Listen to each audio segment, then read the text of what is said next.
혹시 해당 피해자분들이 다쳤는데 합의금을 주면서 다치지 않았다라고 진술해 달라고 부탁한 것이 아니냐? 왜냐하면 다쳤다라고 진술을 하거나 진단서를 제출하면 도로교통법보다 무거운 교통사고 처리 특례법이 적용될 텐데 합의를 하는 과정에서 다치지 않았다라고 진술을 하도록 유도해서 가벼운 도로교통법이 적용되도록 한 것이 아니냐라고 물어봤습니다. 그리고 해당 공무원의 소청심사 과정도요, 제가 대리를 해서 진행했는데 그 소청심사를 진행하는 위원들도 참으로 집요하게 이 부분을 물어봤습니다.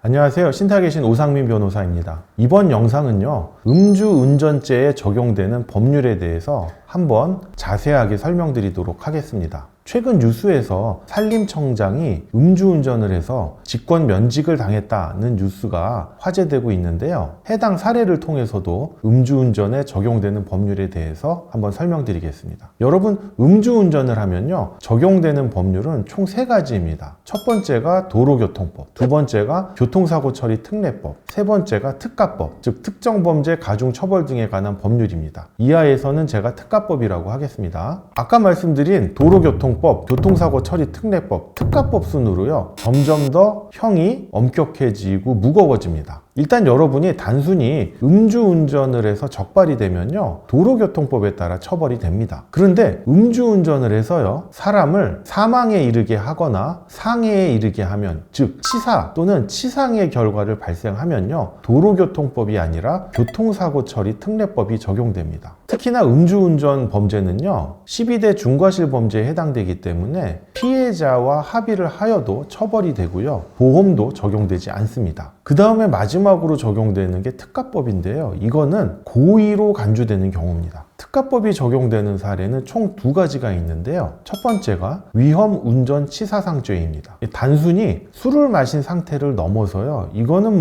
거의 고의적으로 음주운전을 해서 사람을 사망에 이르게 하거나 상해에 이르게 한 행위에 적용되는 범죄인데요. 그 기준이 혈중 알코올 농도가 0.08% 이상이거나 설령 혈중 알코올 농도가 0.08% 미만이라고 하더라도 언행이라든지 비틀거림, 눈의 초점 등을 종합적으로 살펴서요, 위험운전치사상죄를 적용할 수가 있습니다. 특가법상 위험운전치사상죄가 적용이 되면요, 앞서 말씀드린 도로교통법, 교통사고 처리특례법과는 그 형량이 매우 다르고 상당히 무겁습니다. 위험운전치상죄의 경우에는요, 1년 이상 15년 이하의 징역 또는 1,000만 원 이상 3,000만 원 이하의 벌금형에 처해지고요. 위험운전치사죄의 경우에는 무기 또는 3년 이상의 징역으로 벌금형이 없습니다. 그런데 수사기관에서요, 윤창호법의 적용으로 인해서 교통사고 처리 특례법보다는요, 우선 특가법상의 위험운전치사상죄가 적용되는지 먼저 검토하는 것이 수사기관의 최근 경향입니다. 그렇기 때문에 예전처럼 음주운전을 해서 사람을 사망에 이르게 하거나 상해에 이르게 한 경우 교통사고 처리 특례법이 적용되겠지라고 막연히 생각하시면 안 됩니다. 일단 수사기관은 특가법의 적용 여부를 살펴보고 특가법이 적용되지 않는다면 부차적으로 교통사고 처리 특례법을 적용하기 때문입니다. 아울러 헌법재판소의 위헌 판결로 인해서 윤창호법이 사라지고 적용되지 않는다고 오해하시는 분들이 있는데요. 헌법재판소가 위헌 판결을 내린 것은 윤창호법의 일부 조항에 대해서고요. 그리고 위헌 판결을 내린 일부 조항도 국회가 법 개정을 통해서 위헌의 소지를 없앴기 때문에 지금 윤창호법은 모두 다 적용되고 효력을 발휘하고 있다라고 아셔야 됩니다. 그 다음에 특가법이 적용되는 두 번째 경우가 도주치상죄입니다. 일명 뺑소니라고 하는 경우인데요. 도주치상죄의 경우에는 1년 이상의 유기징역 또는 500만 원 이상 3,000만 원 이하의 벌금에 처해지는데, 사망 후에 도주하거나 또는 도주 후에 피해자가 사망한 경우에는 무기 또는 5년 이상의 징역으로 벌금형이 없습니다. 즉 특가법상 위험운전치사상죄 또는 도주치상죄의 경우에는 상당히 무겁게 처벌된다는 것을 알 수가 있습니다. 최근 산림청장이 음주운전을 해서 버스를 충돌했다고 합니다. 그런데 그런데 버스에 탄 승객들이 아무도 다치지 않았다라고 해서 도로교통법으로만 수사를 받고 있는데요. 해당 사건에서 그 버스에 탄 승객들이 단 한 명이라도 상해 진단서를 제출을 하면 이 경우에는 바로 교통사고 처리 특례법이 적용이 됩니다. 공무원들의 음주운전 사건에서 중요한 점은요, 일단 형사사건에서 자격정지 미만의 형이 나와야 됩니다. 왜냐하면 자격정지 이상의 형이 나오면 공무원에서 파면이 되기 때문입니다. 여러분, 자격정지라고 하는 것이요, 벌금하고 징역형 사이에 있는 범죄예요. 그렇기 때문에 공무원은 일반 사람들과 다르게 벌금형까지는 괜찮지만